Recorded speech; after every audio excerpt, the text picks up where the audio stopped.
I'll call this meeting to order.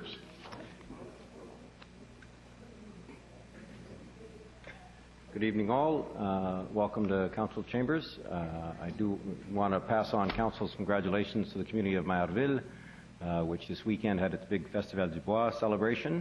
It was actually with the urging of the city clerk that I didn't wear my frog tie, but I do want to acknowledge on behalf of our council our congratulations for a wonderful event.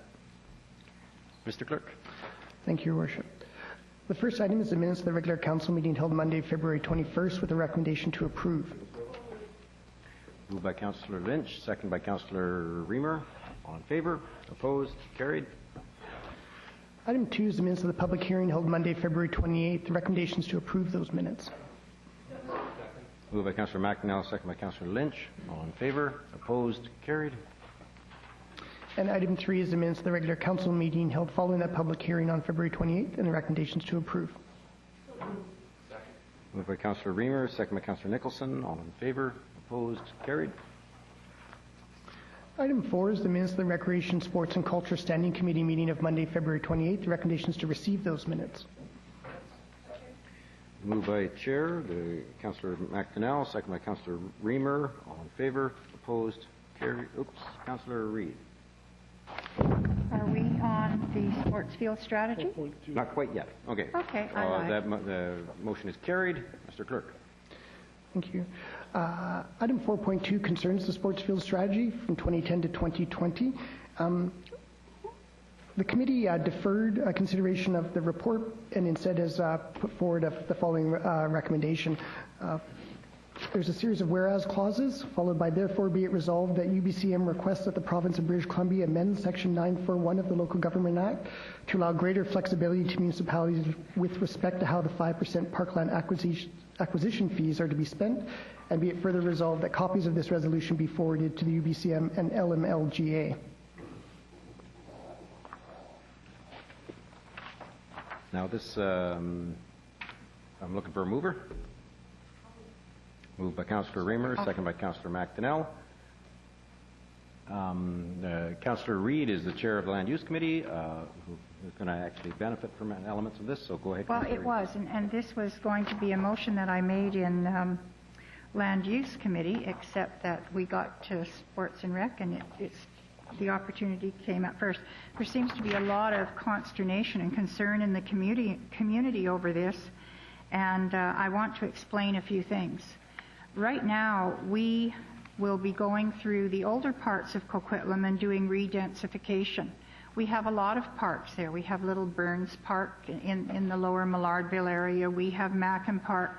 We have other parks. What we're trying to do is get some more money when we re-densify, take one lot and perhaps put 3 dwellings on it, or 2 or 4 or something. We want to be able to take those fees and use them to actually upgrade the parks. They may need more like tree plantings or flower plantings, or they may need swing sets, they may need upgrading the fields, all of these things.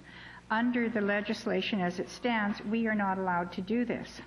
Will it touch Northeast Coquitlam? That's new territory. The park dedication up there goes to acquire new lands. We're not asking to do anything but acquire lands where we need lands. And the fact that if this went through doesn't mean that we can't acquire more lands, but we also have the added option, hopefully, of being able to use some of these funds to upgrade the parks that we do have. So that's all it's about. And thank you very much, Mr. Mayor.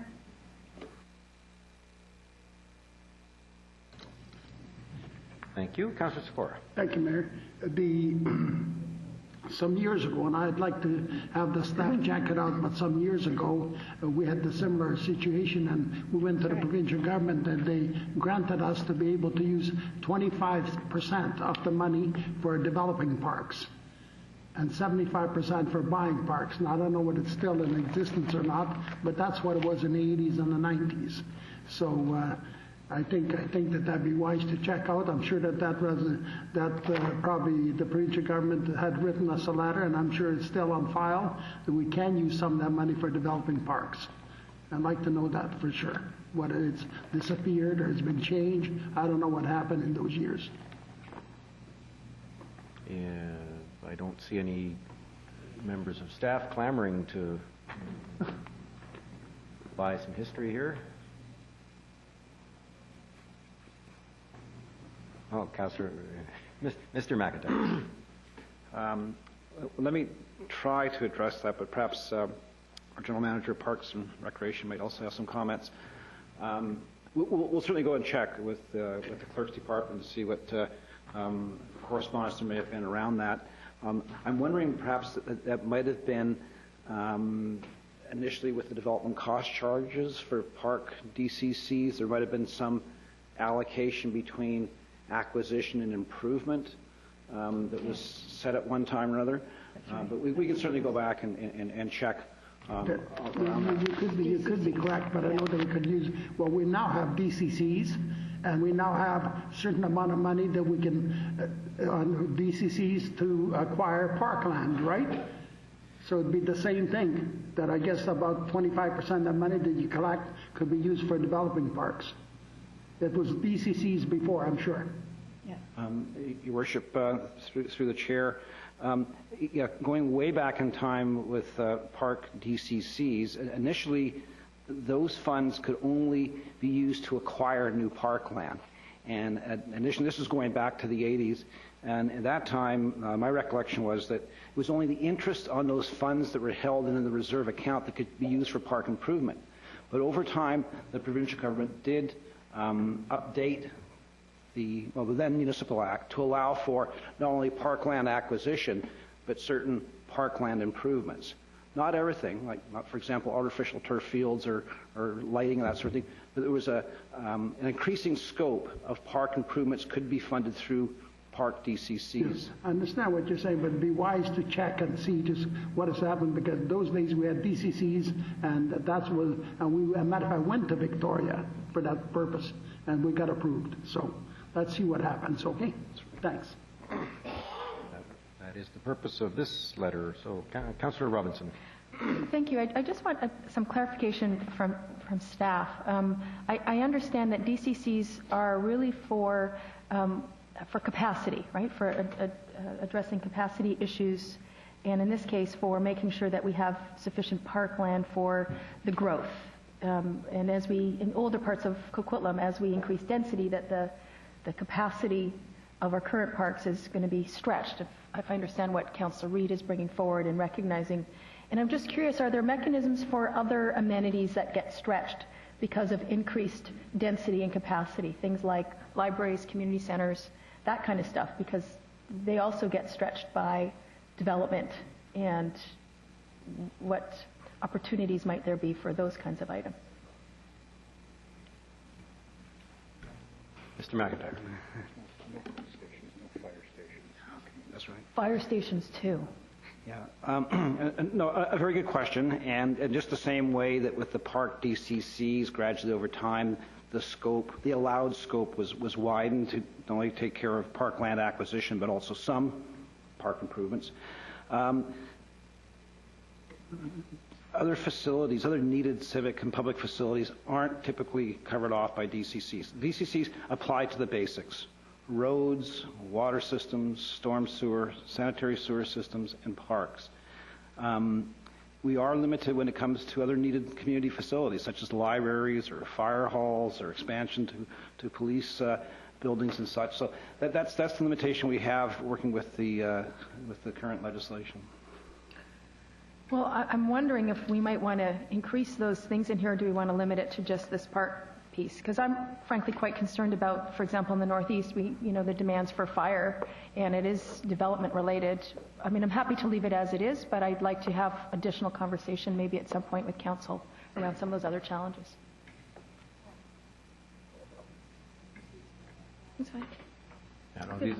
This is a specific, this is in reference to 941 of the Municipal Act, or Local Government Act. The Local Government Act permits municipalities to claim 5% of the land or 5% of the cash in lieu for park land purposes, and specific to the purpose of acquiring park land. It was actually originally the Parkland Acquisition Act that amended the Local Government Act. Councillor Robinson is done. Councillor Nicholson.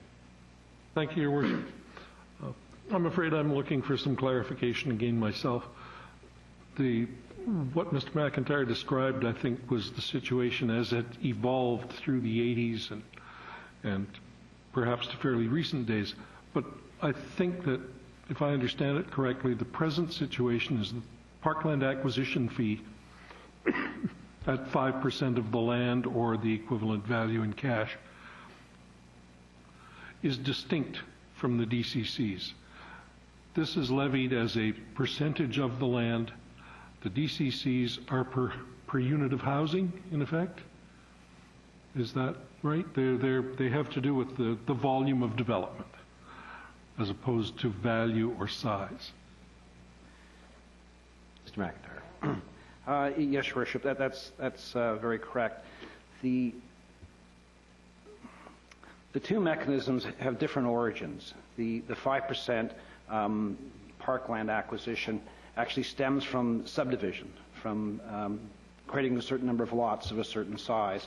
And initially it was a 5% dedication for park, but often that meant that municipalities were getting little bits and pieces of unwanted parkland all over. So as long as you have policies in your plans, you can request the 5% cash contribution instead, which then goes into a fund to acquire the parks that you have planned for. So that was the origin around that.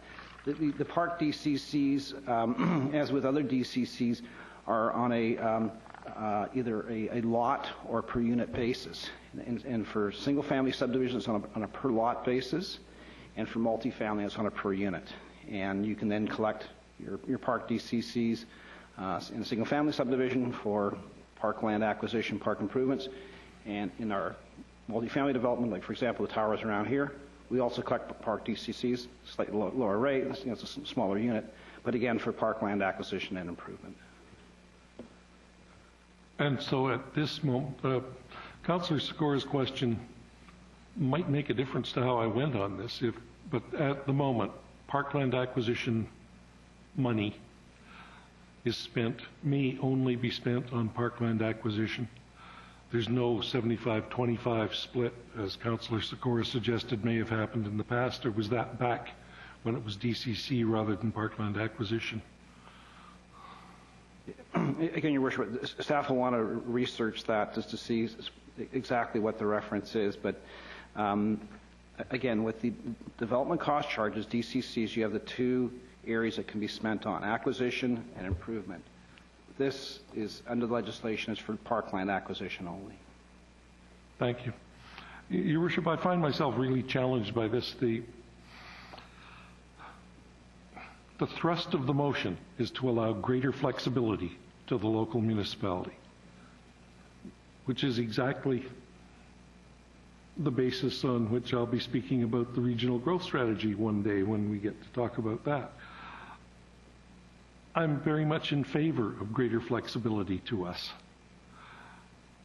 But at the same time, I look and say, well, 5% of your land for parkland set as a standard effectively through the parkland acquisition, that's a pretty modest dedication of parkland to have that amount of land available, dedicated to green, dedicated to public recreation and pleasure.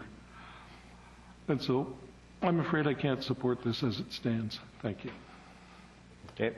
There is some history here that I remember the moment when parkland, and for that matter school site acquisition charges came into force. The school site acquisition charges are much more recent, where the government essentially said, no, the development industry ought to be funding some of these school sites as well as parkland sites.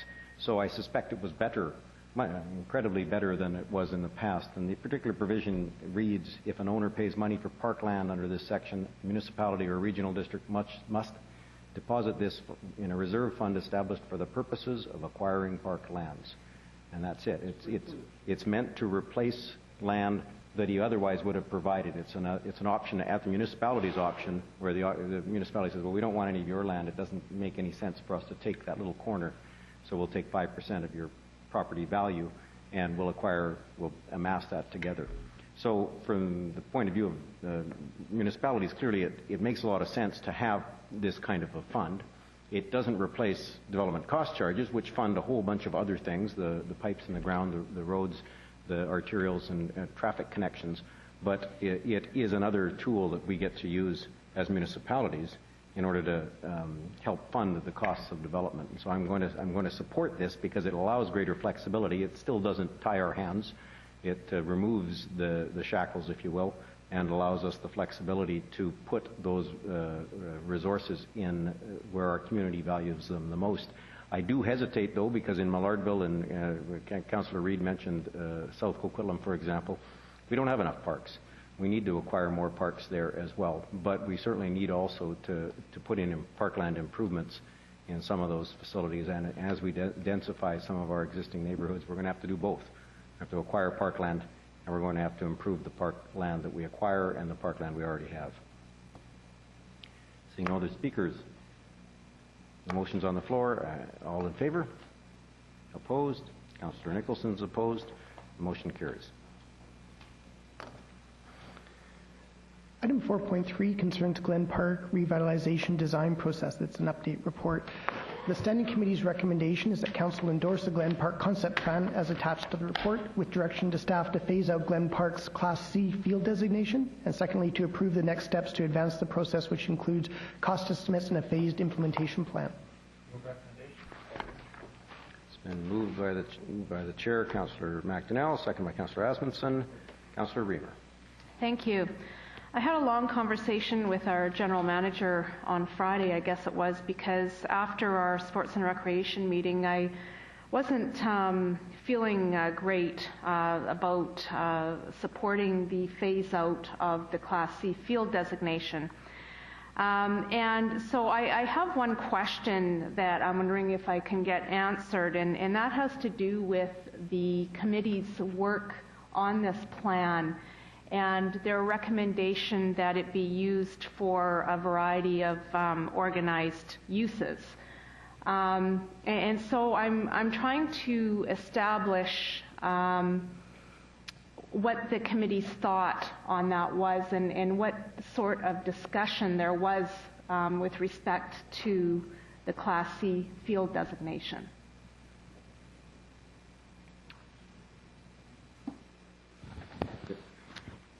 Ms. McKay. Thank you. Through the Chair. The Community Advisory Group, as well as staff that were involved in developing the concept plan, had put a value on retaining the Class C field, which currently is used as an overflow site. If another field needs to be closed for maintenance or whatnot, it allows some flexibility to move groups over, and that has happened in a number of years when maintenance work's been done on one field. Class C fields aren't generally preferred sites for regular play, but it was in the view of those that worked on it. It did present some value because it is in a city park, and unlike a lot of the other fields that are on school board lands, it did provide some measure of continuity and availability to the public. So the sense was that there was some value in retaining it as a sea-level field and had some value to the system as a whole. However, it wasn't evaluated as appropriate for intensive use as a destination site for sports fields, and so consequently staff did not recommend that it be improved to a B-level or A-level field, nor that it should have any supporting amenities like washrooms or bleachers or whatnot that would attract destination play. Thank you. Councillor Lynch. Yes, thank you. And unfortunately, I wasn't able to make that meeting, so I'm not privy to the discussion that went on. And I was curious as to, after I read that there was Sportsfield users on the committee, I was wondering if there was a discussion with the rugby users, because obviously there's been a decision that isn't the most appropriate place for them to be going. And I'm wondering if you could just tell me where it is that we're suggesting we're giving them alternatives to fulfill their needs as well. Through the Chair. To the Chair. I think the Chair is quite able to answer that question, and just haven't had the opportunity to discuss it with him yet. Can we activate Councillor McDonnell's microphone, please? Or Councillor McDonnell. Staff, if you prefer. I don't mind. Yeah, we have a limited amount of fields. As we all know, we've had these discussions in the last little while, and quite a few of them need major work to be brought up to to a playable standard that they should be brought up to. And quite a few of them are 10, 20 years behind being upgraded. Over the next 10 to 15 years, it's going to change dramatically around Glen Park, and we're going to go from how it is now with a lot of space, empty space around there, to 15 to 20,000 people just looking right down on that. It's going to be all high-rises. And traditionally, in Coquitlam, we've looked at our parks from a suburban point of view, but this is an urban core, and we need, in my view, we need to look at this park that's going to it's going to service the people that live right in that area. Just down the road, we have a town center, which is a destination park for organized sports. And we have several of these areas in Coquitlam that are destination spots for this. If we're going to make Glen Park a truly urban park, and we are going to make that so that it's going to be enjoyed by a variety of residents instead of organized sports, then we have to start planning for it that way. And if we put unfair expectations in the minds of some of these sport groups, that, mind you, they all want to expand. These groups here, the one particular group that is interested in setting up shop here in Glen Park, would like to make 2 fields there, and would like to make that their home park, which they would expand on. I think that's giving them unfair expectations as to how that park's going to be utilized over the next 10 to 15 years. And I think it goes back to our staff and then up to the Coquitlam Field Sport Association as to what's realistic on where the clubs in different sports can base their home fields out of. I don't think Glen Park is the field or is the park, and I think that we're going to give our sport users unfair expectations if we continue, if we go ahead with plans for the park, how we envision it, and keep organized sports in there. Yeah, no, I think I understood that argument. My query was, are we suggesting as an option for them? Are we saying, okay, we're not going to suggest that you have Glen Park, but because we have this other facility, I don't believe we're going to be sending the rugby players down to town center. Oh, absolutely, and that's what our staff is doing, is working with the sports and the Coquitlam Field Sport Association to identify another field or group of fields where they can plan for their future and future growth. Okay, and I don't remember, is the rugby organizations represented on the Sportsfield users? They're part of the Coquitlam Field Sport User Association. Okay, thank you. Okay, thank you, Councillor Lynch. Councillor Robinson. Thank you. Listening to Councillor McDonnell's words about urban park, and I completely concur with that notion of an urban park. I think it's important that we define what that means, because, again, it's about managing expectations. And I think back to some of the challenges we've had with Eagle Ridge Hospital, called a community hospital, and not really knowing, well, what does that mean, and what can we expect from a community hospital, and how frustrating it's been for us to make sure that we all understand what that is. And so I want to make sure that we have a real clear understanding of what we can expect in an urban park. And so one of the concerns that I have is this idea of washrooms. If this is going to be an urban park that's going to cater to the city center community, we're going to have a lot of seniors here. We're going to have a lot of people with disabilities living down here. This is going to be the place where people are going to be congregating, and I think we need to think about the needs of those particular groups. And my hunch is that we're going to have to look at some washrooms. But I also think it's really helpful that we have some clarity of what an urban park looks like and what are the kinds of things you can expect in an urban park. So if this is the direction that we're going, I'd like to have some real focus and some understanding of what's going to be in urban park. Well, we do have an advantage. Ms. McKay comes from a setting municipally that has very many urban parks and probably has a great deal of experience in this. Ms. McKay. Yeah, an urban park is like every other park. It evolves as the community changes. So it's not a static thing that you can define and say, here's a cookie-cutter urban park that's going to fit in every community across the country. All parks in Coquitlam serve all residents. A large urban park, certainly one as large as this one, 16 acres, which is quite unusual for an urban park. Usually they're more postage stamp sized, so it's quite a unique opportunity for us to have such a large park in our urban city center. It will predominantly appeal to the people that are within walking distance to this park, and the kind of amenities that will be there will support a healthy quality of life for people that live in this area. But at the same time, like all our parks in Coquitlam, people from all neighborhoods will also feel welcome there, but it won't have destination type attractions that people would necessarily get in their car to drive to because they're so unique and they can't find them anywhere else in the city. So it's not positioned to be an attractive city-wide park, and consequently might not have amenities like parking lots and things like that, which would necessarily support a large population outside of the neighborhood coming to it. In the Glen Park concept plan, there are some exciting features for an urban park, including a street-style skate facility for young people. Young people will live in this neighborhood and they'll be able to walk with their skateboard to be able to use this. That's not to say people won't come on the future Skytrain that's going to be coming very close by and be able to take their skateboards and also enjoy this. It will have a picnic area that, again, people in the city center area will be able to walk to, or if they're planning an event, a family reunion or a church picnic or whatnot, that might not be a desirable place, and that's something we don't have a lot of in Coquitlam, those kinds of amenities. So you can see it'll carry some load of people that'll come from outside of the immediate area, but not a lot. It's not going to have the kind of facilities, for example, the town centre has that will attract people to come and stay all day to go in the water park or to, you know, participate in tournaments.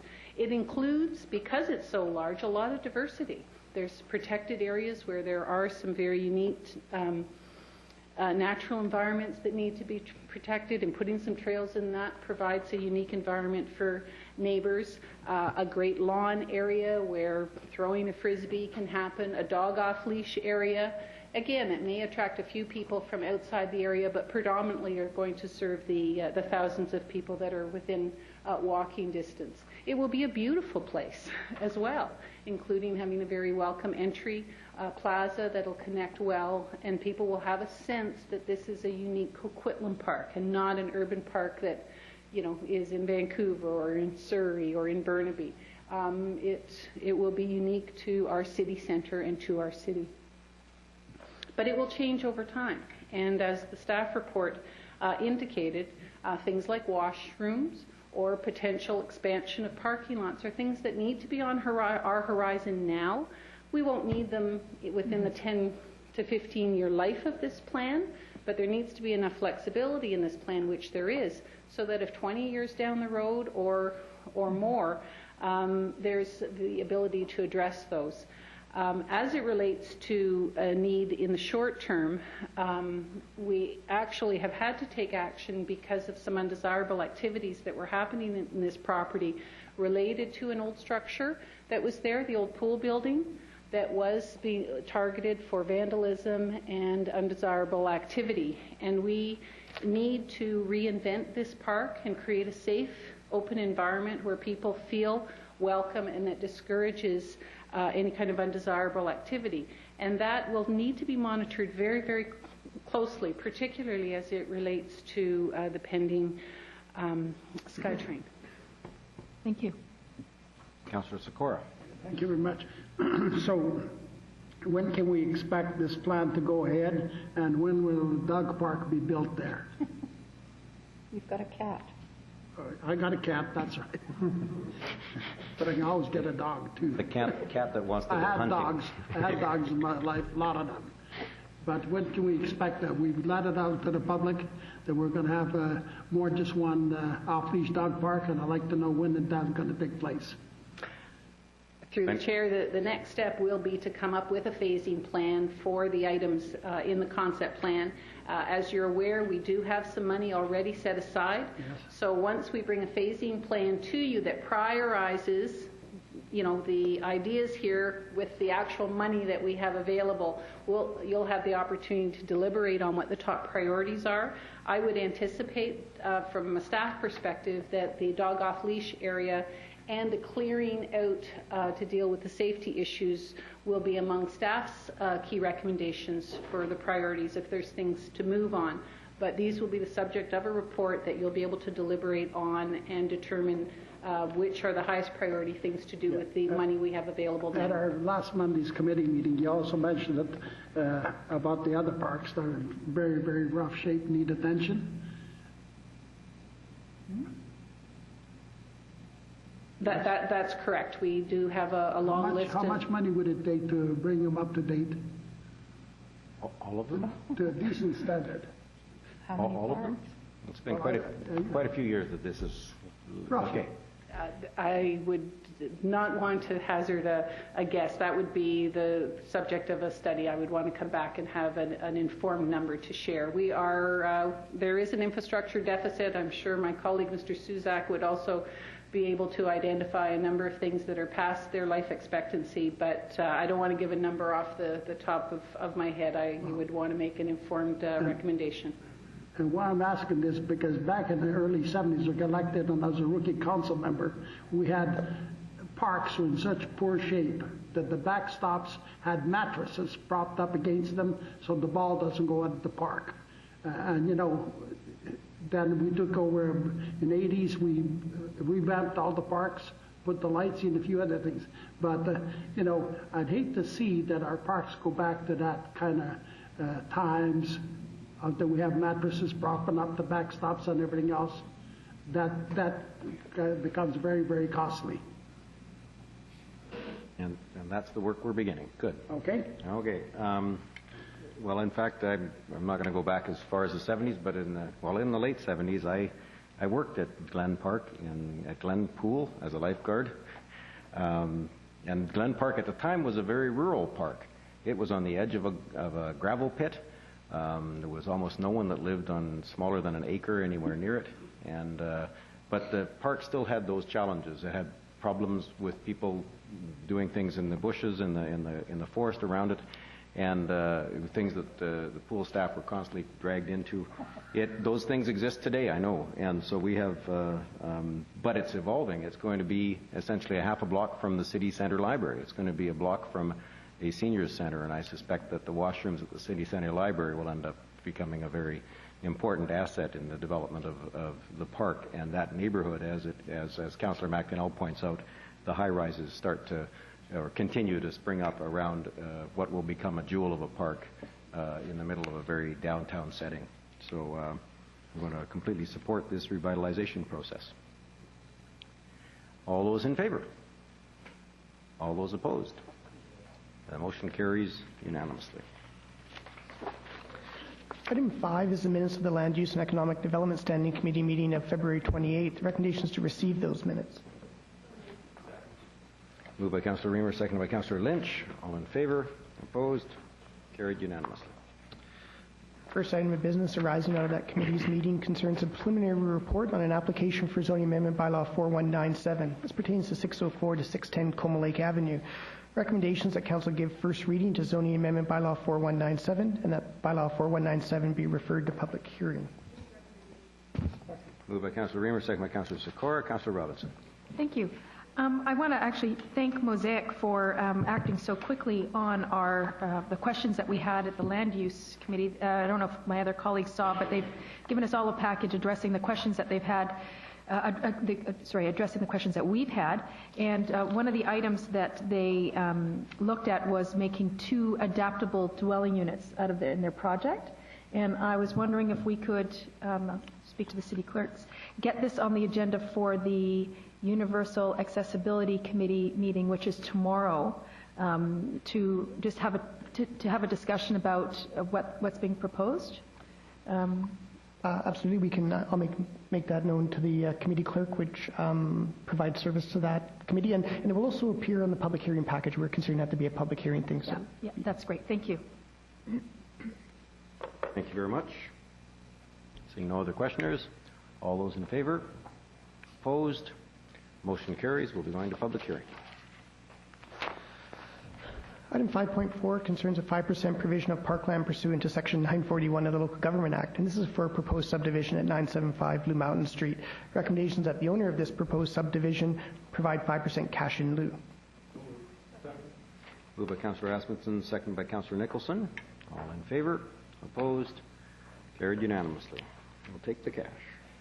Item 5.5 is a preliminary report on an application for a citywide official community plan amendment bylaw. This is bylaw 4199, and it's to amend the Southwest Coquitlam Area Plan and the Lougheed Neighbourhood Plan. Recommendations to give first reading to OCP amendment bylaw number 4199, and that this bylaw be referred to public hearing.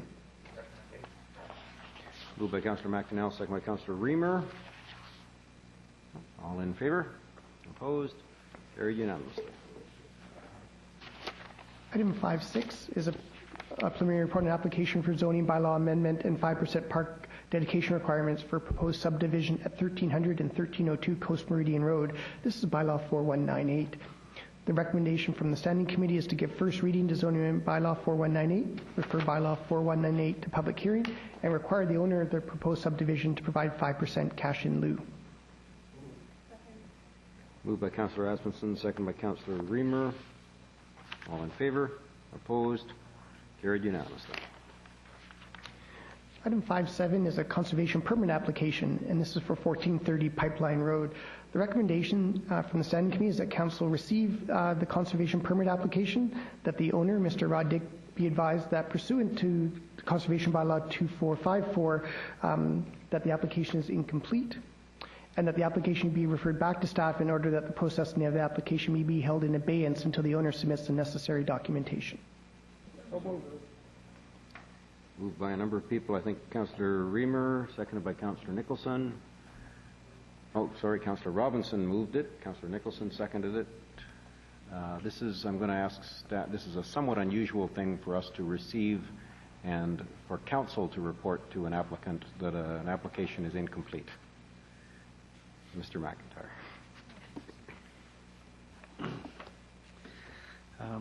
Thank you, Worship.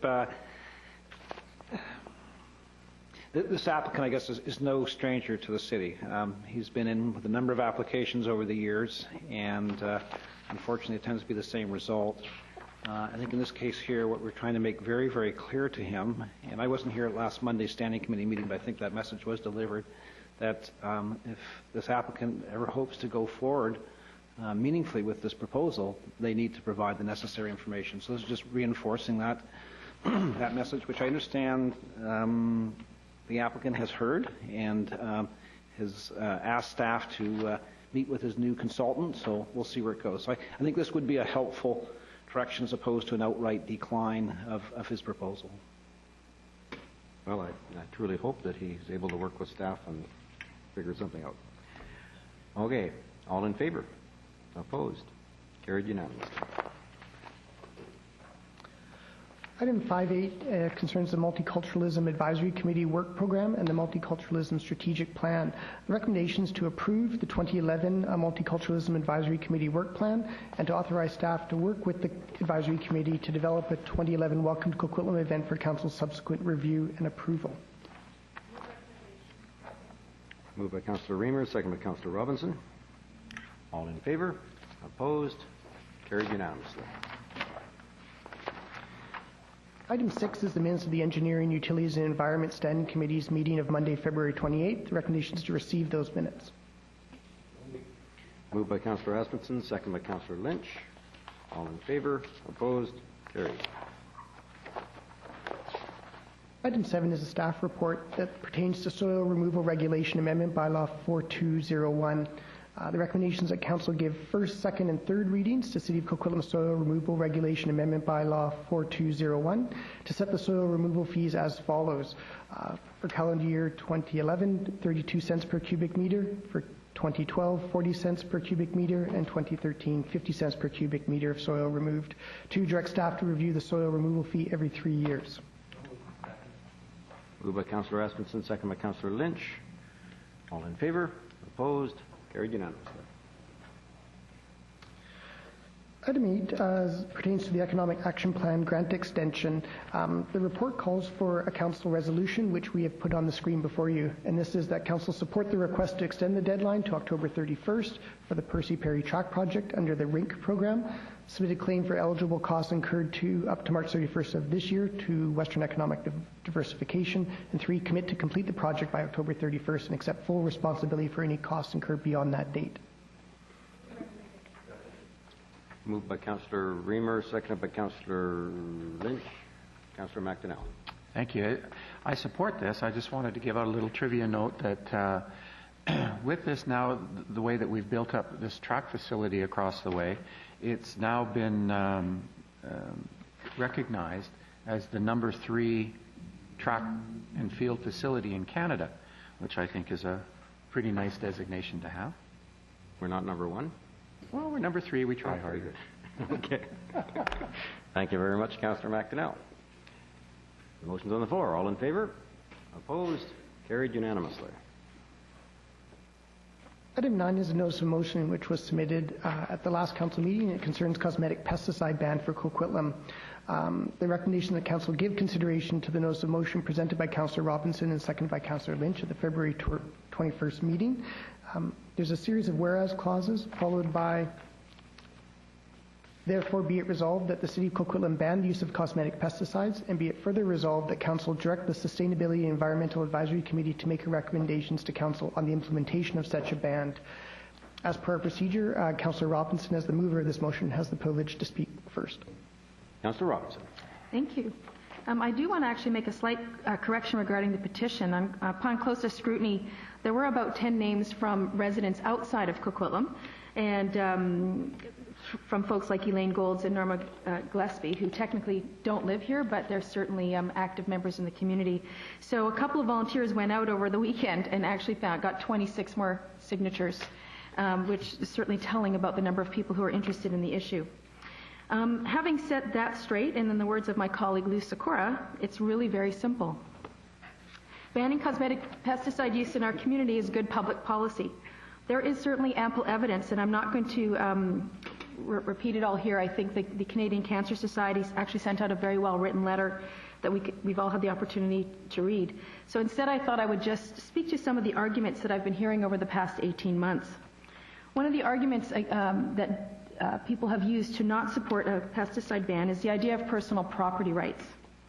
And I do believe that individuals have the right to lead their lives as they see fit, and if there were a way to contain the spread of these pesticides so that they did not go into the air, onto others' lawns or gardens or into our streams, I would say live and let live.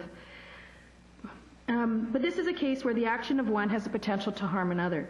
Furthermore, what about my personal property rights to have a pesticide-free yard and garden? If my neighbor sprays pesticides on their lawn and those chemicals find their way onto my lawn, who is standing up for my personal property rights? Another argument that we've heard is that it's an unenforceable bylaw. And this one I thought long and hard about, and what caught my attention was a recent email we got from someone that I'm just going to call the dog poop bylaw. So we have a bylaw that says you must clean up after your dog's poop on another's property. Seems like a pretty good bylaw, but I'm not sure it's really that enforceable. Did you know that unless a bylaw officer sees the canine culprit and its owner in the process of the offense, or unless the complainant has a photo of the offending pooch and its owner and knows where they live, that we can't even give them a ticket. Instead, we focus our efforts reminding people that it is a bylaw infraction, educating them to scoop properly, and that we rely on the goodwill of our neighbors to follow these rules. But in order to do that, we have to have the rules. Another argument that I've heard is not our jurisdiction. The feds in the province should be taking care of this one. That is my preference. But they've been extremely slow on this. It's been in the Liberal government's hands for years now, and they haven't acted. I don't think they're going to be acting anytime soon. They have their hands full with other business. And frankly, I'm tired of waiting. The BC Community Charter specifically gives municipalities the power to make pesticide use bylaws, and in 2001, the Supreme Court of Canada upheld the rights of municipalities to restrict pesticide use, and 35 other BC municipalities have already acted. The more municipalities that take a stand on this, the more likely the province and maybe the feds will act by banning the sale, and I think we owe it to our residents to add our voices as Coquitlam. And then we received an interesting letter from a local businessman, Wim van der Zam of Art Naps. And it's been a really interesting commentary, because what I did was I went and I spoke to the president of Garden Works, the Art Naps competitor. And he pointed out that the lawn and garden industry has not been adversely affected by pesticide bans. In fact, it's actually been a boon for them. There's more demand for other products and certainly more demand for service. So it really doesn't impact substantially from an industry perspective. He also commented, this is Wim van der Zam, that many municipalities have made the decision to ban pesticides with very little information.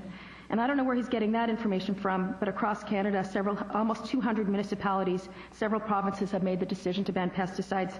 I actually find it insulting to suggest that these elected officials would act on this ban without doing proper research. Then there's certainly the argument that, well, people who sign the petition, who are apartment dwellers, don't have a say. And I find that actually quite appalling, because apartment dwellers get to spend some time outside, breathe the air and all that kind of stuff, enjoy our streams. And they have a vote and they have a voice. One of the last issues I'm going to bring about is this idea that weed control is an issue. And one of the things he comments on is the young families that come to him looking for solutions so that their children can go out and play on a clover-infested lawn covered with bees. And he says that there are both conventional and organic methods to control a clover problem in a lawn. So therefore, it's not a cosmetic issue, it's a safety issue and a quality of life issue. And to this I respond that my research into lawn health points out that actually clover is good for lawns. It provides much needed nitrogen. And that if we don't like the look of clover, why would we use chemical methods and risk harming our children with the effects of pesticide exposure when we have safer alternatives? Besides, killing the bees is generally a bad idea. You spray the clover, you kill the bees, we have no propagation. You have no propagation, we have no food. So, I want to mention one other thing about the federal government, because people say that it's really the federal government that has a say here. The federal government said that thalidomide was safe, that tobacco products were safe, even said that Agent Orange was fine. I'm not comfortable with sitting back and waiting for the federal government to act when other countries like Sweden, Finland, and Denmark have already acted. The Community Charter and the Supreme Court of Canada have given us the power to act, and I'm not prepared to shirk my responsibilities to the citizens of our community for the sake of pretty lawns. I want to end with a quote from a letter dated April 15, 2010 from Dr. Carolyn Gauthier, professor at UBC and the Canadian Cancer Society Chair in Cancer Primary Prevention, whose role is to evaluate research evidence regarding factors that increase the risk of cancer. The unfortunate farmers who developed lymphoma because of pesticide exposure provide an indication of cancer risk for the rest of the population, much the same way that a canary provides an early warning of toxic gases in a coal mine. We should heed this warning, ban cosmetic pesticides, and protect the health of BC residents. And in our case, it's a protection of the health of Coquitlam residents. I hope that you'll join me in supporting the ban. Thank you. Thank you. Councillor Lynch. Thank you. Well, Councillor Robinson has done a very thorough job of explaining the rationale behind why this is a good motion to be considering. And I think probably the only things that she didn't mention was some of the agencies that have done a lot of scientific research on it and have asked for these to be banned. They include the Canadian Cancer Society, the Canadian Public Health Association, the UBC Faculty of Medicine, the Department of Pediatrics, and the Suzuki Foundation. My concern with this motion has to be that some of my colleagues have expressed some concern on how this might be being approached, and that perhaps that they don't want to vote directly to ban the pesticides, the use of cosmetic pesticides right away. They're quite comfortable with it being sent to the Sustainability and Environmental Advisory Committee, of which I'm Vice Chair, and I'm looking forward to having there. And I've spoken with the mover of this motion and suggested that perhaps it might be more agreeable to the rest of the Council if the first part of the resolution, where it says, therefore be resolved, was to read that we direct staff to prepare a draft bylaw to ban cosmetic pesticides in Coquitlam, then further resolve that the Council would have this sent to the Sustainability and Environmental Advisory Committee. That way, the bylaw, and the bylaws, I mean, there's over 37 municipalities in across Canada and BC. I don't think it's that hard for our staff to come forward with some type of a draft bylaw that would then be sent to the committee and reviewed. As some of the council members have said, we're going to have people who are going to be experts in this area, and they're going to be able to give us proper advice on whether or not we should be moving forward with it. And I think now that we've established such a committee, that this would be the appropriate way to go. So, Mr. Mayor, I know I have a seconder to this amendment, or if you prefer to do it by unanimous consent, if that's the will of council, then perhaps that might be a more agreeable way of moving forward with this resolution. I must tell you, you're the only person on the speaker's list until you move the amendment, and I gather that we'll be able to move to the new queue quite easily. So I'll take that as an amendment. Motion to amend by Councillor Lynch. Is there a seconder? I want to amend You can't yet because it's not seconded. Is there a seconder? No? No seconder for the amendment. The only one that can't do it is me. Councillor, are you done, Councillor Lynch, for now? Yes, I am. There's going to be I suspect there's another amendment coming from Councillor Reid, who will move the amendment as she thought it might have been better to put it. No, I guess my concerns are this. Some of us worked very hard in the last year or so to get an environment committee back up and running. The environment committee that we want today, like some of the other committees that we are getting up and running, are not like the committees that we used to have, where it would be a whole bunch of folks who had an interest in a matter and we just move forward. The environment committee that we have today, we're hoping is going to be filled with people who can be true advisors, that are people that are working in that industry, that are people that have education or something in a professional way that they can give us advice, because that's what we need. We need advice as how to move into this. I don't think there's anyone here who wants to use cosmetic pesticides. I don't know anybody here who does. I certainly don't. And of course, Councillor Robinson knows I love animals, so she tells me now I have to wash their little kitty paws and their doggy paws before I let them in, and I agree with that. But, you know, if we're going to all the work to try and get some very qualified professional people to sit on our environment committee, then I don't want to pass something and then say, oh, by the way, folks, here it is. You might be professional, you might be qualified, but we've already made up our mind, thanks, so just come up with a whole bunch of reasons to support us. That's not right, and it's not fair. So I want to move it to that committee, but I want it back by the end of June. That gives the committee April, May, and June. That gives us 3 months or 90 days to get it back and get it moving forward and get a process for moving it forward. What should we do first? What should we do second? How we do it? We can plagiarize all the other cities and take all their things. We can make up our own, but I don't want to let this go past June 30th. So that's why I said I don't necessarily disagree with what you're doing. I just sort of want to move it to a close date. And that's where I am. We'll probably go a couple of rounds on this one, Mr. Mayor. Thank you. I'll take that as a motion to amend. Councillor Reid moves an amendment. Is there a seconder? Councillor Asmundson seconds the amendment. It's on the floor. I'll take Councillor Reamer as on the amendment. Okay, thank you. The amendment is to put the question, I think, maybe I'm just going to paraphrase here. I think it's to put the question of a possible ban to the Environment Committee that we've just established. With an answer back by June. No, sorry, time is of the essence. The answer back by June. Let it sit there forever. Is that Mr. Gilbert? It's close to what I heard. I just want for clarification. There's two therefore be it resolved clauses. What I'm hearing somewhat is that the first clause be removed and that the second clause just be further resolved that Council direct the committee to make recommendations on a ban and report back by June 30th.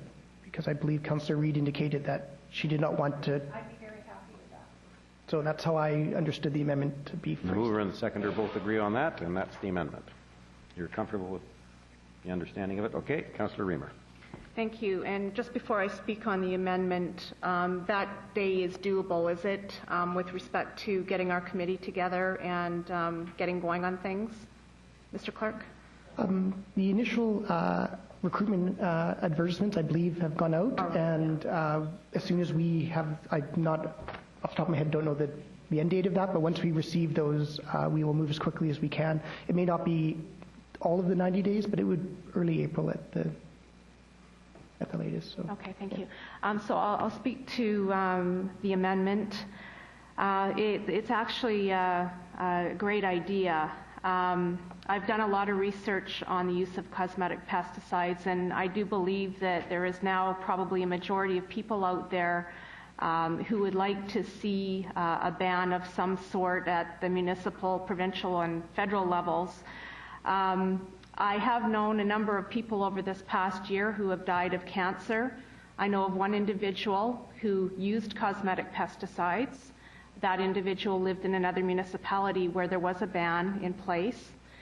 And so I definitely think that this needs to be further looked at and information obtained to move forward in the right way. I also found out very recently that the provincial government is currently looking at the cosmetic use of pesticides. And in fact, I've got several documents here from the provincial government. I also spoke to the Ministry of Environment this afternoon to get an update on this. They have done some public consultation as well, and they are just in the process of crafting some recommendations around cosmetic pesticides. And so my hope is that this committee, who will have a number of experts on it, can get this information compiled so that we have a better idea of where we want to go.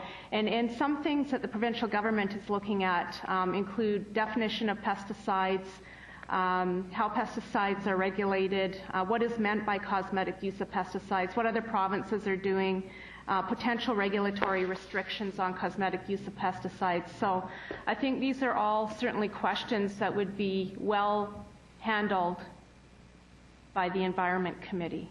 Thank you. Thank you. Councillor McDonnell. Thank you.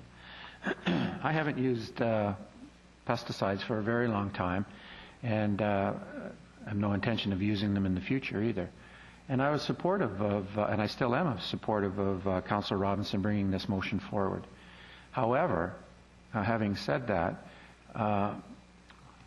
we're just in the process of bringing back our Environmental Committee, and I can presuppose how that's going to end up and their recommendations that come back to us, but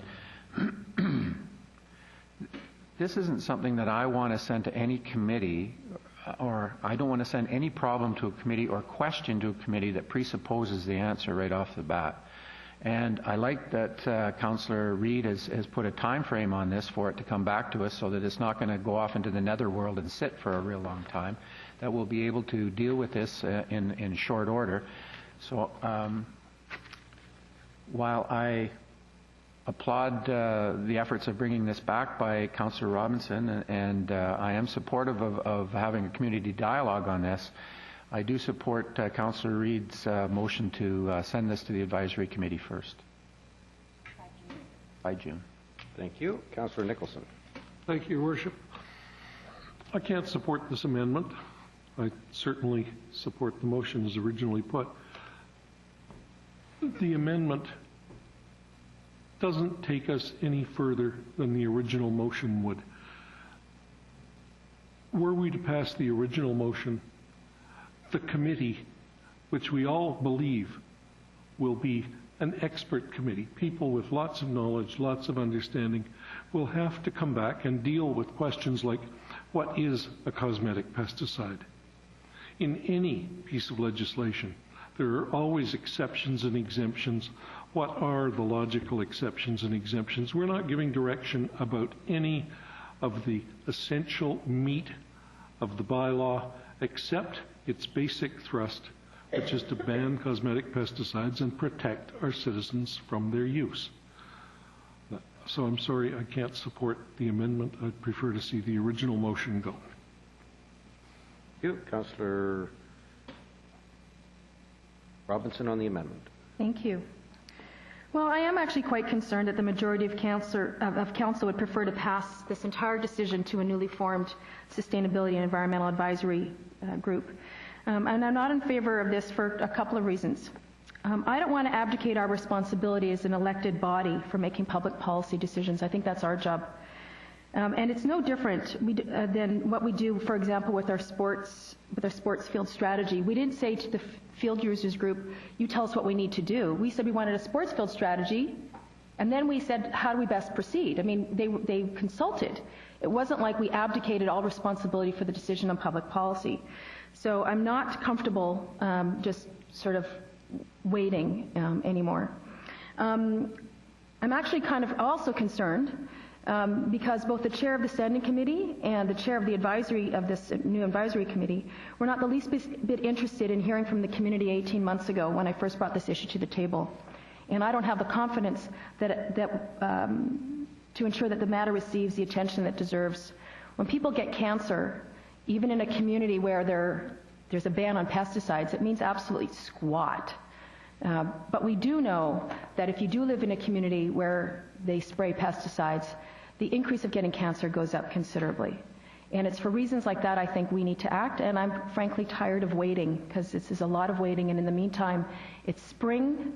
People are going to start spraying their gardens and putting us and our pets and the environment and our children at risk, and I think we need to be acting quickly. Thank you. Councillor Rasmussen. Well, I'm second the motion. I'm going to support the motion. I think it's a proper place for the Environment Committee to take a look at this issue and report on the viability of a ban, whether it should be banned, what should be banned. If we're going to make decisions for the Environment Committee before it goes to the Environment Committee, why have an Environment Committee? That's, to me, I mean, you're already making the decision for them. So I think it's important to be sent to that group, have their expert opinion, and have them come back with their recommendations to council. And I think what Councillor Reid did very correct was putting a time frame of by June to come back to that. So I think the cancer is affected by many, many things in our society. My mother had cancer. She had my father, my aunts. It's come through our whole family. But it's come from different areas and different things. Cancer isn't just one area that people attract it from, where it's cosmetic pesticides, smoking, diesel fumes, exhaust, whatever. Cancer happens. So I think the best thing is the amendment that's put forward to move this question and how it should come back to the Environment Committee and have their recommendations. Thank you. Come back to this council. Thank you. Councillor Sikora. Yeah, thank you very much, Mayor. You know, one thing that everybody should recognize around this table and in the audience, every one of us got cancer cells. That's the way we're born. It all depends what type of cancer cells you have. And you can describe them, of what they really are, or what damage it does to you. To what I understand, that if a male person gets a female cancer cell, that's the end of them. The female that gets a male cancer cell, that's the end of them. There's many, many cancer cells, and every one of us is born with a cancer cell in the body. You know, it just gets activated. But you know, to me, I don't mind supporting something like banning pesticide. The only thing I'd like to do, and really, to have proof that the fact is that somehow these pesticides, cosmetic pesticides, could not come out of other cities into Coquitlam. You can bring them from another city. You can bring them from another province.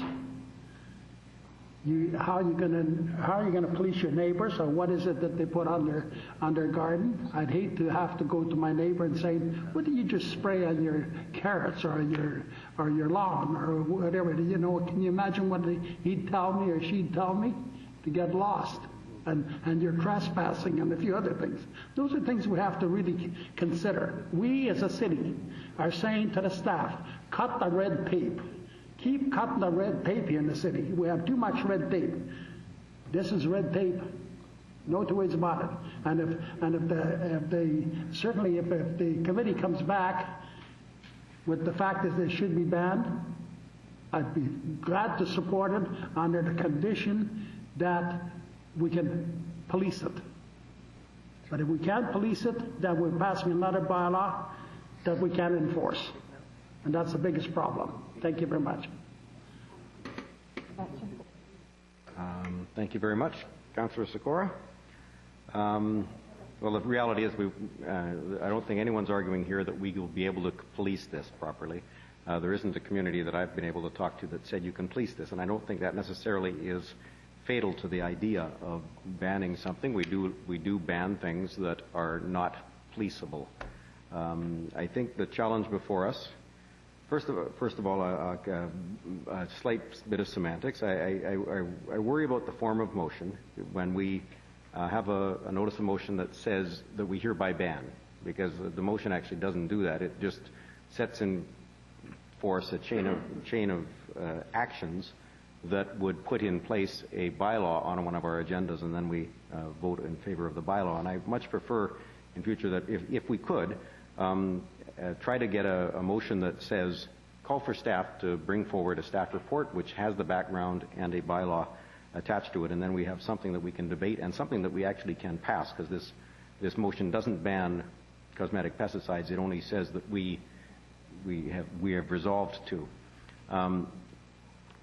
But we have decided to set up an expert committee, and one of the councillors used the word abdicate our responsibility. Well, that's what an advisory committee is. It's not abdicating our responsibility. It's actually going out there and trying to exercise our responsibility responsibly to get advice. And we can choose not to do that, but let's face it, there were councillors around this table that have argued for the creation of advisory committees. I'm one of them. I wanted an environment advisory committee actually since the last election. We didn't have one for a couple of years, and we now have one coming in. It's going to be set up, I think, properly, and it's not abdicating our responsibility to ask it questions and ask for its advice on matters pertaining to the environment. In fact, it's entirely appropriate. I concur with those councillors who would say it's inappropriate to set one up and then make the environmental decisions without asking them and tell them to come back to us on how to implement the decisions we've already made without their advice. So I do want to get their advice. I suspect that they will suggest that there is good reason to do this. I think there is good reason for these products to be banned. For these products to be banned, not for the application of these products to be banned. I think it's just not great public policy. I'm prepared to support it if the advisory committee comes back and says that's the best way. The challenge I've always presented, and I, as other council members around the table have said, I don't use them, I don't like them, and I wish no one used them. And I urge everybody, as spring starts, to give it a try this spring and try doing your lawn without weed and feed. We can do it. It can be done.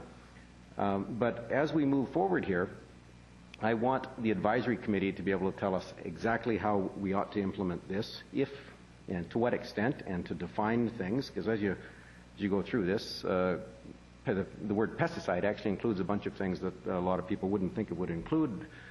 There are some household products, food products that you can use as pesticides. I've read some websites. Actually, I urge parents at home to please cover their children's ears. Cod liver oil can be used as a pesticide. Okay, you can uncover their ears now. There are lots of products that can be used to protect your lawn garden from pests, both herbicides and insecticides. And I think you'll see other communities that have developed the bylaws with long lists of exemptions, and that was referred to by a couple of the council members. There are lots of exemptions that you have to do. So this does take some work, and I think the work the heavy lifting will now be done by the Environment Committee as we look to design a bylaw, if that's what the Environment Committee recommends, that suits our conditions. The best solution, though, and I saw it on the website of one of the community groups, I think they're represented here tonight, the best solution would be for the province to take on their responsibility. The reference was that the new leader designate for the BC Liberals, the government, the Premier in waiting, has shown her support for a province-wide ban on the cosmetic pesticides that we're talking about here. And I fully support the province doing that, because that's a ban on the sale of the products. Councillor Sikora, for example, said you'll be able to bring them in from another city. Well, you won't have to. We'll ban them, and you'll still be able to buy them in Coquitlam, because we can't ban their sale. We'll only be banning their application, and we won't be able to enforce that if you can still buy them right next door. You can buy them anywhere. And that's going to be a challenge. So the application of cosmetic pesticides by itself isn't the answer. The answer is a province-wide ban or a nationwide ban, if that's the purview of the federal government, on products that have those kinds of risks. And I accept that cosmetic pesticides have a risk that isn't worth it. And I'd urge folks at home, as they're preparing their lawn this spring, to accept that and to accept that the tide is turning. Cosmetic pesticides are no more. The motion on the floor is to refer this matter to the Environment Committee with a tight timeline for turnaround. Any further discussion? Seeing none. All in favor of the amendment? All opposed to the amendment? Councillor Robinson, Nicholson, and Lynch are opposed to the amendment. The amendment carries. The motion as amended is on the floor. I think we've all debated it. The motion as amended, which is almost exactly the same as the amendment. Councillor Reid. It might be almost exactly. I just want to point out that the way this has been amended, just by taking that one line out, that we hereby tonight are banning it, be it resolved says that council direct this committee to make recommendations to council on the implementation of such a ban. We're not turning it down. Pardon? Jay's trying to help. Jay, sorry, Mr. Gilbert. Thank you, Your Worship. The wording as recorded by the clerk's office shall be, therefore be it resolved that council direct the Sustainability Environmental Advisory Committee to make recommendations to council on the implementation of a ban on the use of cosmetic pesticides and report back by June 30th. You changed that part. I didn't. You did. That is the intent of what I heard from the debate from council. So I'm just saying, I don't think anyone here, Mr. Mayor, is turning this down outright. I think, well, at least I'm not. But what I'm thinking is that we want to get our advice. We want to use our committee for the purpose that they're being established. And I believe that was the consensus around the table, primarily. Any other Councillor Nicholson. Thank you, Your Worship. So having opposed the amendment, I will now support the motion as amended, which would probably surprise nobody. It takes us some distance to where a lot of us wanted to be a long time ago. The sooner we get there, the better. The Local Government Act gives us the authority to impose this ban. And with that authority, I think, comes the responsibility to act. I deplore that we didn't act as forcefully tonight as we might have. I'll support this motion, and I'll look forward to the response of the committee.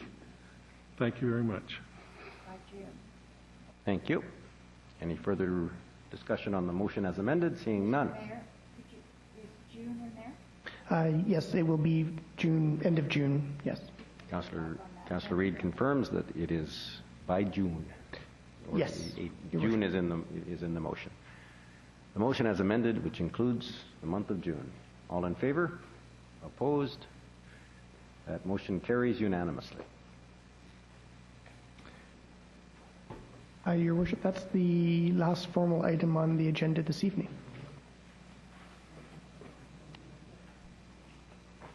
Okay. Go ahead. Okay. Do you want to activate? Item around the table is... do you want to activate your microphone? Yes. Thank you. Sorry, Your Worship, we have two other councillors who trigger their microphones first. I realized you didn't push it. Okay, we're going to have to go to Councillor Robinson first now. Go ahead. Just in around the table, thank you and kudos to engineering. Compliments from Mayor Greg Moore on how clean Guildford is for the bike lane. He and I bumped into each other on riding bikes, and he just wanted me to pass it along to engineering about fabulous sweep job on the bike lanes. Compliments from the neighboring mayor. There you go. It's really nice. Councillor Sikora. Okay, thank you. That is very nice. Hopefully putting the notice of motions to bed tonight. I thought that, because last notice of motion, I know that the mayor climbed all over me as far as... Oh, they climbed? Yeah, he sure did. As far as that it wasn't professionally done, it was done by a municipal clerk. So unless he's very unprofessional, it was done by him. He didn't know, neither did I know, that there was a certain thing inserted into the RGS that I don't think any council member knew. It was not brought up before this council that it was instilled, that last part, but however it did. Now, and here's the wording that the mayor used: poor way of making decisions, a notice of motion. That was your exact wording. You have a notice of motion, Councillor? No, but I'm talking about the notice of motion, okay? Well, what was last week, though? Yes, that's right, exactly. And I'm talking about the fact is how it was handled. The fact is the notice of motion, he said a poor way of making decisions. Yet yourself, Mayor, before you were the mayor, you served 6 notice of motions. Yes. You served more than any other member of council in 3 years' term, a notice of motion. And some of those notice of motions were getting at the previous mayor that was before you. And then you become the mayor, and somehow it's a poor way of making decisions. Now maybe explain to me why it's such a poor way of making decisions, and yet you served 6. Okay, well, I can if you like, Councillor Sikora, because I know you asked for the information, and you might as well. There are purposes. The notice of motion function exists in our procedure bylaw, and it's a very valid way to not so much make decisions, but to call for information, to call for actions. For example, one of the notices of motion was getting information about the Metro Vancouver Board. You actually seconded that one. Let's see. One was to having staff prepare a draft oath of office. Typically that's one of the 2 ways you can do it. You can call for information or ask staff to prepare some information so that council can make a decision. It's really hard to prepare a notice of motion that has enough information in it to make a decision. So that's why we typically ask staff to prepare a staff report. And the notice of motion, 3 of the notices of motion were exactly that. We're to ask staff to prepare options related to door-to-door sales, bans, to prepare a cost review on the pool cost overruns. That was seconded by Councillor McDonnell. And to prepare penalties for breach of confidentiality. The penalties for breach of confidentiality wasn't actually an action of this council, but it was a call for action at the UBCM, and in fact, that was debated on the floor of UBCM. So you're right. I did move notices of motion, and I don't have any problem with notices of motion. I just have a bit of a challenge when a notice of motion calls for us. We hereby do something when the notice of motion actually doesn't do it, because we can't do it. We don't have a bylaw in front of us. So then I'm prepared tonight, because it's not in the charter. I thought it was in the charter. It was not. It was a bylaw that was instilled by a mayor that took over after me when I went to Ottawa. So therefore, I'll move that we dispense with the notice of motions. We could just put something to go on the floor around the table. We just move it, and you get a second there, and then you debate it. To me, as far as I'm concerned, a notice of motion does nothing more than give you 2 weeks to, if you can make up your mind, you might not even make up your mind in 2 weeks' time, or 3 weeks' time, or a month's time, or 2 months' time. So therefore, I'm willing to work on a basis like we did before. Some council member brought something forward without a notice of motion. It was put on the floor. We debated yes or no. And the only time that was ever deferred for a week or two, if it had to be doing something with a budget, that is implication on a budget. There was no implication on a budget. It's easy to make decisions. Then you don't have to have staff reports on it or anything else. So, so I'm moving. The fact is we dispense with the notice of motions. So hope I get a seconder. Okay. This is going to be a little. I'm not trying to have a challenge for you here, because the bylaws under which we currently operate says that you may move a notice of motion. You can't move a motion about an article that's not currently the subject of a staff report. That essentially allows us to make sure we have enough information before us to not get caught off guard in making decisions. So you moved a notice of motion to ban notices of motion. Is there a seconder? No. If it puts an end to this, I second it. Okay, I'll speak to it. No, That didn't put an end to it. No, we're going to talk about this like in 2 weeks. we don't need to Yes. talk about it if no one seconds. Okay.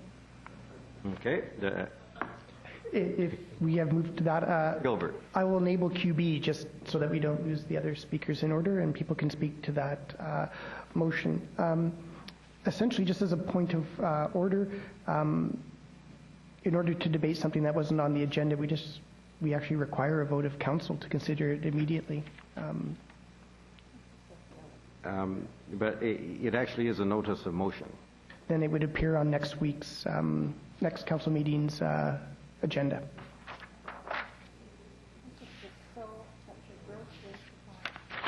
Yeah, I'm a little bit troubled by Councillor Sikora. You know, we now have a seconder. The notice of motion is to ban notices of motion.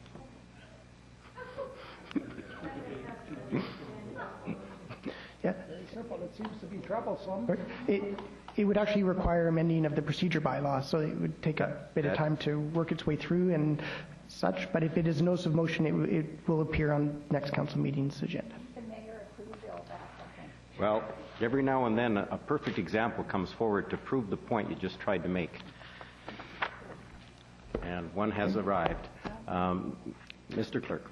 All right. Taking that as notice of motion, the next person on around the table is Councillor Nicholson, unless Councillor Sikora has further contributions to make. No, do anything else. What's that? Are you? Does Councillor Sikora have any further items to add to around the table? Around the table, this around the table, that's You right. did it. Yes, You're done. Are you? I'm all through. Okay, thank you. Oh, Councillor Sikora is Nicholson. all through. Councillor Nicholson. Thank you, Your Worship. Well, as Councillor Lynch suggests that I'm a little short on whereases, I would like to enter the fine thoroughbred steed whereas in the 2013 Notice of Motion sweepstakes. And the Notice of Motion is that staff provide a report as soon as possible describing options available to require the provision of accessible public washrooms at Skytrain stations in Coquitlam. Moved by me, seconded by Councillor Lynch. And me. And I'll be happy to talk about it 2 weeks from tonight. Thank We you. don't want to hear about the washroom. And there you go. There is a notice of motion to ask staff to bring a report. We'll be considering that in 2 weeks per our procedure bylaw at the same time as we consider the motion to ban those motions. Councillor Reid. She gave up. Councillor Reid has nothing further to say.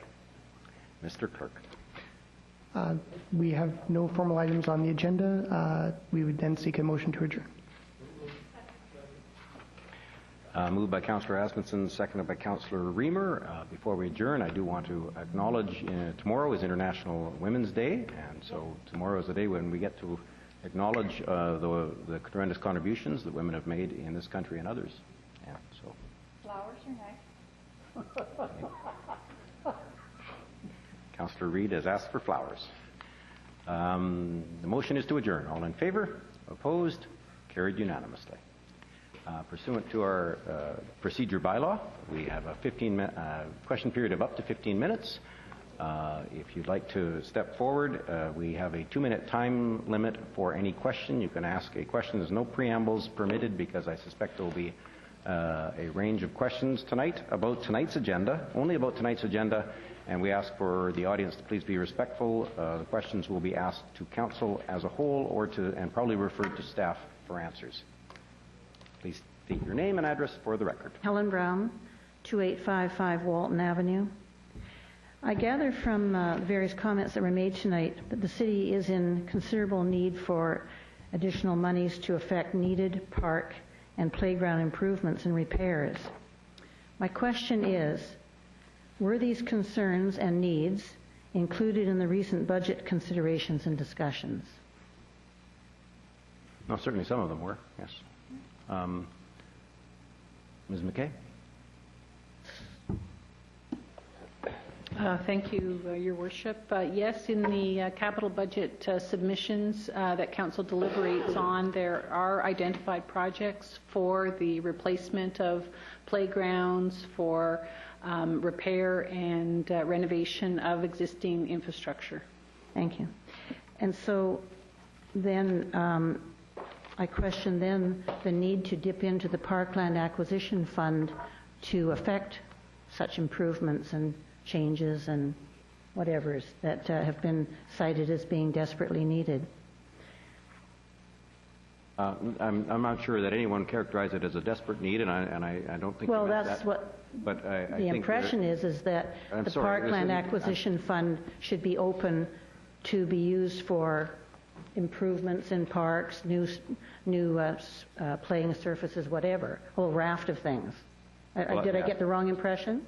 No, that's it. Okay. To allow greater flexibility for the uses so my question is, if that's already been considered in the budget and presumably dealt with to the park department's satisfaction, then why would you have to take money out of the Parkland Acquisition Fund in order to satisfy those needs?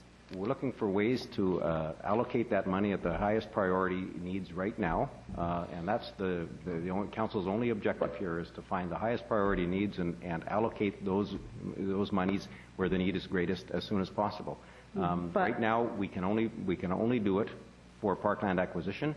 We're going to be continuing to acquire way more parkland than the Parkland Acquisition Fund could ever buy. We'll be spending much more money than that on parkland acquisition. But glad to hear that. But good. Okay. Thank you very much. Yep. Pardon? No. Councillor Reid, you had a comment? But if we deplete the Parkland Acquisition Fund in doing park improvements, I just want some clarification because this is kind of confusing to me, because I always thought that Parkland Acquisition Fund was, and the provincial government's idea in forming that or providing for that was so that as density continued, that we would have money there to buy parkland. But if there's if the money is used for something else, then how would we be able to buy more parkland? Thank you. There's no answer to that? Well, I've tried to answer the question 3 or 4 times, and you jump in as soon as I open my mouth. So I'll tell you, the intent here is to increase flexibility in the short term. We will be spending more on parkland acquisition. We'll be acquiring far more parks than our Parkland Acquisition Fund would be able to afford. And it surprises me sometimes at how the somewhat innocuous measures, and this is a really innocuous measure that allows greater flexibility in the use of the Parkland DCC. And that's all it would do if the provincial government approved it. And there's no suggestion that they would approve it. We at one point had moved a motion a couple of years. They've disapproved it, I think, about 7 years in a row now when the UBCM has Thank you. Is there anybody else who wants to ask a question? Yes, that's my job. I will ask. I know your job. Are there any other questions? I don't think you need to be rude. I'm not trying to be rude. I'm not trying. Well, my deep apologies, but does anybody else any part of the 15 minutes? Helen. You do? Helen. Okay, no, you go. You sure? No, actually, then I have a second. I'm sorry. We have procedures, and I'm not trying to be rude. Council has told me that these are the procedures. Everyone gets 2 minutes because we know that there are probably at least 5 people that want to ask questions. There's one person. 3. 2? Okay. Then I said I'll step back. That's all I asked. My deep apologies if anyone took that as rude. I just one question, up to 2 minutes.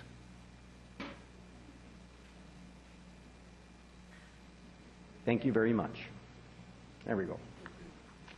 Elaine Willis, 2189 Summerwood Lane, a neighboring municipality.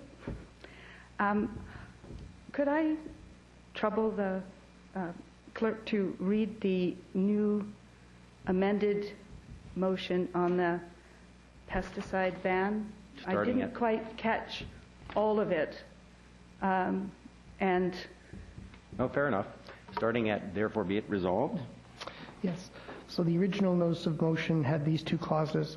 The final approved notice of motion clauses are that the first therefore be resolved is struck and removed. And the final text is therefore be it resolved that Council direct the Sustainability and Environmental Advisory Committee to make recommendations to Council on the implementation of a ban on the use of cosmetic pesticides and report back by June 30th. okay, thank you very much. And my understanding is that that was passed unanimously. Is that correct? Yes. Okay, thank you. And I'm not allowed to do this, but congratulations. Oh, Councillor Reid said you can do that. Oh, well, if she can. Then double congratulations. Yeah, that's International Day of Women's Day. So. My name is Jack Trumley. I'm at 2314 Sumter Drive. Congratulations, Councillor Robinson, on making a clear argument. I couldn't see I couldn't be more clear than that, but apparently not. My question is, you were talking about this expert panel through the Environmental Committee. Who are the experts you're talking about? Because my question is it a committee that's coming together just for this particular purpose and become disbanded? Because there will be other issues that come up in the Environmental Committee that is not about cosmetic pesticides. Those people on this so-called expert are no longer experts in other issues. So who makes the decision, and who are these experts we're talking about? No, we're certainly not assembling a committee of experts on cosmetic pesticides, narrowly defined as that. But it sounds like we have some professionals that have to go on this committee. Mr. Clerk. Yeah.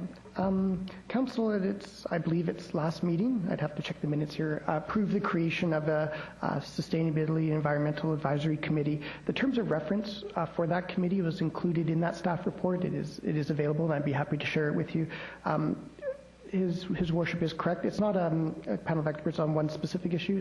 It's a broad range of environmental perspectives. I understand, but It was brought up in this council that they wanted to hear from a group of professionals on the committee. That's what I heard from Councillor Reid. I think the committee has some staff representation, and if they choose to seek the input of experts particular to that particular instance, they would have that right to do so, and there's other ways that they could proceed rather than... They're not on the committee. They're not on the committee? Is that what we're hearing?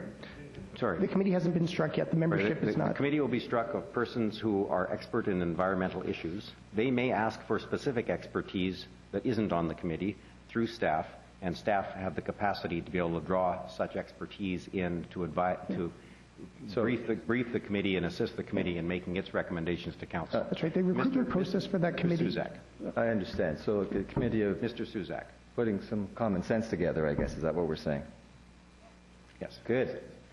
I hope to hear they provide common sense to this council, because quite frankly, when Councillor Robbins said was quite clear, I don't really understand where the problem is. And in the last election, we were there, all your platforms, whereas safety was the top priority in all your election platforms 3 years ago. This is a safety issue. I can't understand why you haven't missed it. You've missed this completely. I don't get it. It's common sense, but if the committee can come through, what you're saying is of common sense, then I hope they can bring common sense to this council. I really do. Thank you. Are there any other questions?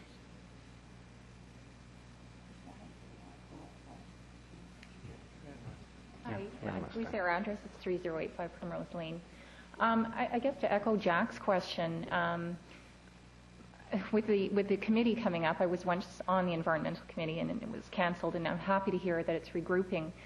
I guess my question is, since you've had advice about cosmetic pesticides from the Canadian Cancer Society, Wildlife Rescue, I know a number of environmentalists in the community, I just wonder how much more professional advice you actually need on this.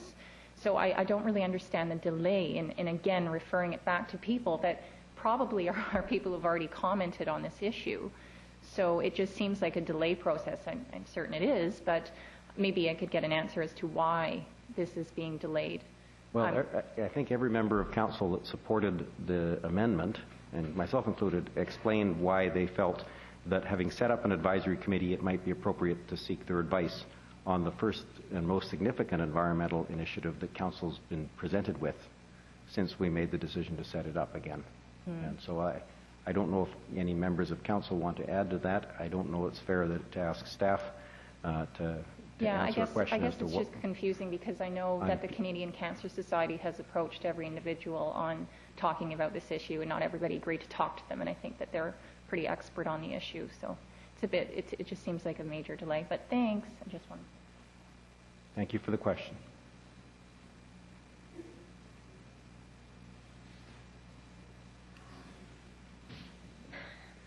Maggie Moss, 1550 Tanglewood Lane, Coquitlam.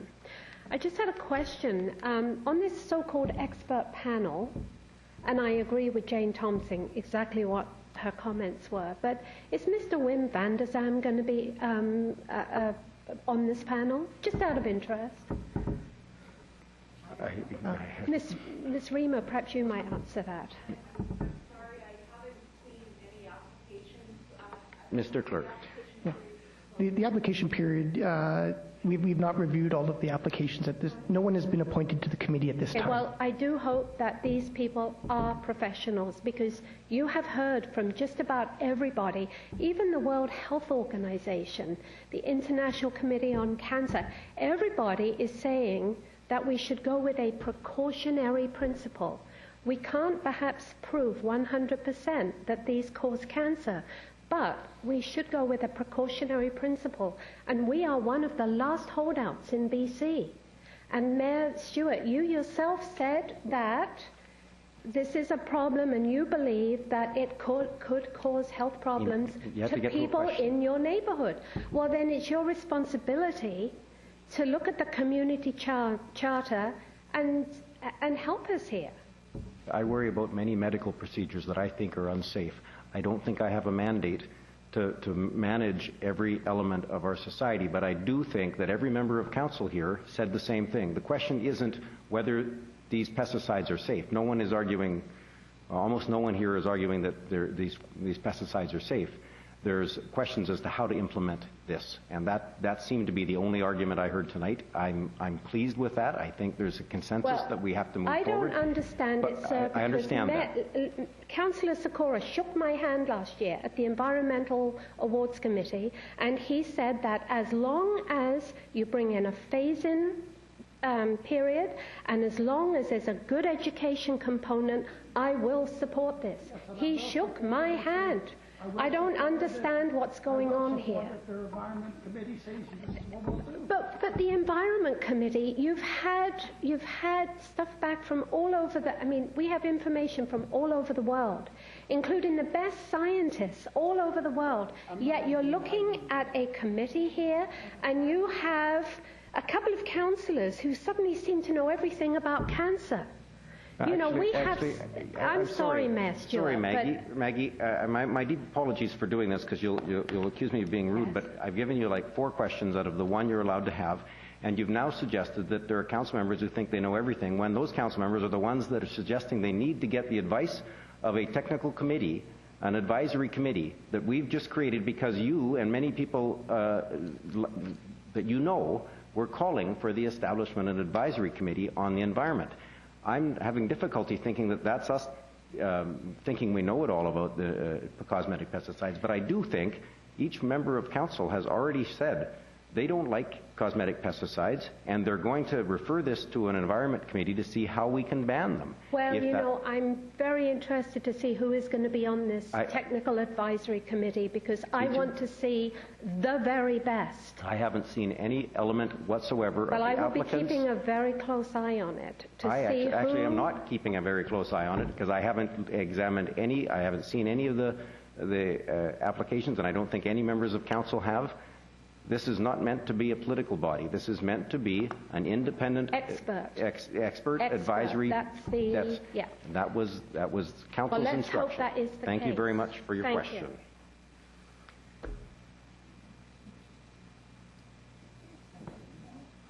Hi, Don Violet, 640 Clark Road. I've seen the application for the new committee, Environment Committee, and I must say it was even quite challenging to be able to live up and put in a resume of that length of what was required. And I expect those people will come from our community and will echo what I'm hearing tonight, as I hear a lot of you have said, as the person said in your last election.